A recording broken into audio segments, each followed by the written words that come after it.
Hello friends, welcome to our channel Sangeeta smart idea. ઘણા વર્ષોથી મને તુલસી વિવાહનો મનોરથ કરવાની ઈચ્છા હતી. ફાઇનલી અધિક મહિનાના દિવસોમાં આ મનોરથ મારો પૂર્ણ થયો. દ્વારકાધીશ પ્રભુની હવેલી વાસણામાં વડોદરાથી 80 કિલોમીટર દૂર, એટલે એટલો બધો સામાન વડોદરાથી વાસણા લાવવાનો ઘણી બધી મહેનત. એમાં બી પાછો 4 દિવસ કન્ટિન્યુઅસ વરસાદ, એટલો બધો વરસાદ હતો. એમાં અમારી ખરેખરની પરીક્ષા થઈ હતી, પણ એ પણ ઠાકોરજીએ પાર પાડી. મમ્મી પપ્પા બધા જ, કાળુભાઈથી માંડીને ગામના બધા જ લોકોએ આ મનોરથમાં ઘણી બધી હેલ્પ કરી છે અમને. અમારા સ્ટાર ગ્રુપની નીતાબેન, એમને હાથે ને પગે વાગ્યું હતું તો પણ એ મારી સાથે આગલા દિવસના આવી ગયા હતા. એટલી બધી મને હેલ્પ કરી છે એમણે.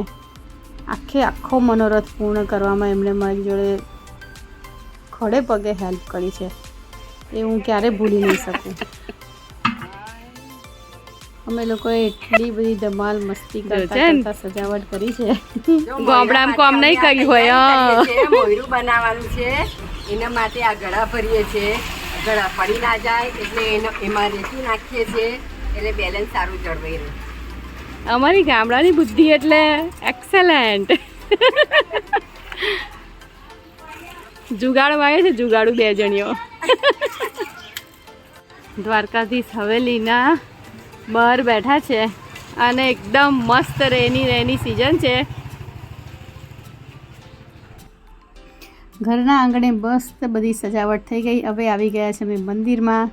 તો મંદિરમાં સરસ હું તુલસી માને સજાવું છું, શણગાર કરું છું.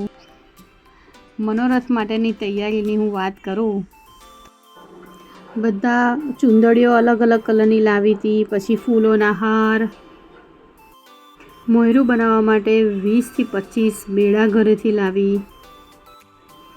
ઇવન તુલસીજીનું કુંડું પણ ઘરેથી લાવી. શ્રીજી બાવાના શણગાર લાવવાના, એમના વાગા, તુલસી માના વસ્ત્ર, તુલસી માની સાડી, ચંદનહાર, મુખારવિંદ, ચુંદડી, નથણી, સેટ, કંદોરો. 2 તુલસીજી શણગારવાના હતા. એક તુલસી માને હું વાંચતે ગાજતે મસ્ત શોભાયાત્રામાં તુલસી માને પધરાવીને અહીંયા લાવવાના હતા. ભવ્ય તુલસી વિવાહનો મનોરથ થયો. જો તમે આ વિડીયો ના જોયો હોય તો પાર્ટ 2 છે તુલસી વિવાહનો મનોરથનો, એ પૂરેપૂરો જોજો. મુખિયાજી પણ કામમાં લાગી ગયા છે. રાતના 9 વાગ્યા છે આસપાસ અને વરસાદ તો પડે જ રાખે છે. અંદર મસ્ત કુંડા ને બધું, ફ્લાવર પોટ ને બધું સરસ મૂકીને સજાવટ કરીએ છીએ. આ બાજુ બેડા મોયરું માટે તૈયાર થઈ ગયા છે. આ બાજુ સાઉન્ડ સિસ્ટમ તૈયાર થઈ રહી છે, ટેસ્ટિંગ ચાલી રહ્યું છે. અને અહીંયા મોયરું બનાવવાનું છે, એના માટે અહીં ચુંદડીથી બધું સરસ સજાયું છે. અહીંયા કાલે સરસ તુલસી વિવાહ થશે.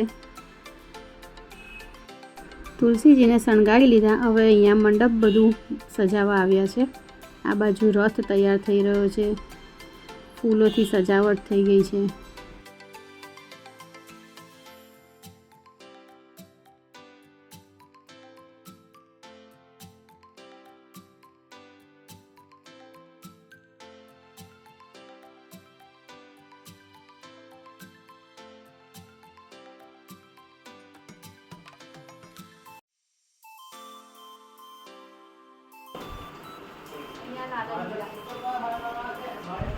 લાલન વિરાજશે, દ્વારકાધીશ પ્રભુ અહીંયા વિરાજશે રથની અંદર. કાલે તુલસી વિવાહનો ભવ્ય મનોરથ. એમાં નથી મૂકવાનો ભાઈ. એ ચોરીનું આ ચાંદીનો બંગલો બનાવ્યો છે.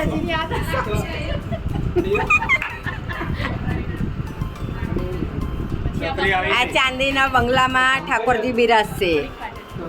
ચોરીમાં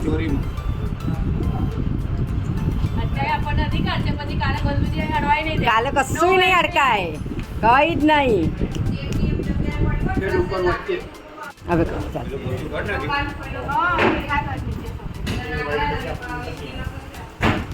પાછું લઈ જવાનું તમારે ના ના એટલે પછી પહેરાયેલું જ રાખીએ ને પડતો તો મહિનો એટલે પકાય આમ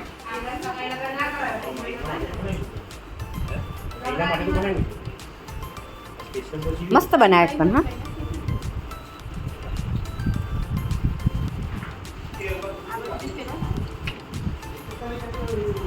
અચ્છા આ લગ્નની ચોરી ચાલુ જ રાખો.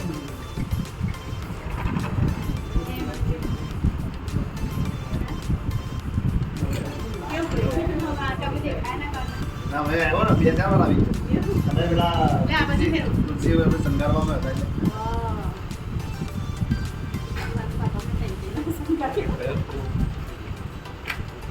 બરાબર છે. જો હવે વાલા આવી ગયા છે કે એટલી ગોપીઓને જ ધરાવવાનો વસ્ત્ર મળે નહીં. વાલા બી રેડી. ના ભાઈ તું બાકી રહે. ગ્વાલ મંડળી બાકી રહે કઈ. કમ્પ્લીટ આવે છે. પછી છે ને તું આવવાની ગયા છે એ બધું આ છેલ્લું જ છે હવે. મારે એનું કામ મારું ફિનિશ થઈ જાય ને પછી હું અહીંથી હટી આવતો.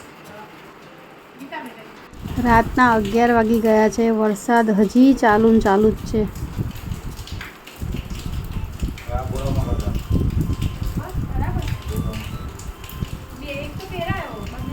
હા જોડાવ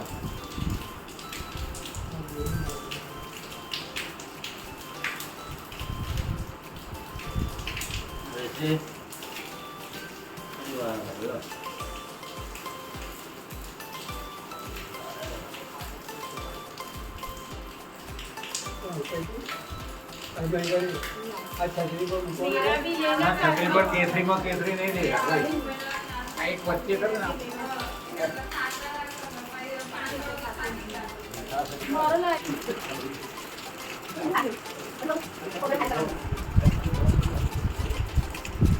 ગોપીઓને મસ્ત ચણિયાચોળી પહેરાવીને રેડી કરી દીધી છે.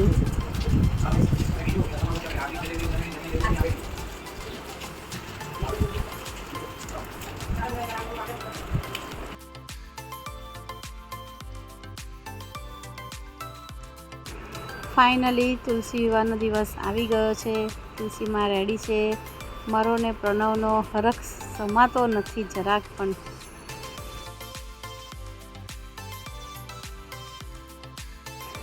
મારી રીતિ આવી ગઈ છે. એ પણ હવે મને સજાવટમાં છેલ્લા જે કંઈ પણ બાકી છે એ બધું સજાવવા લાગે છે.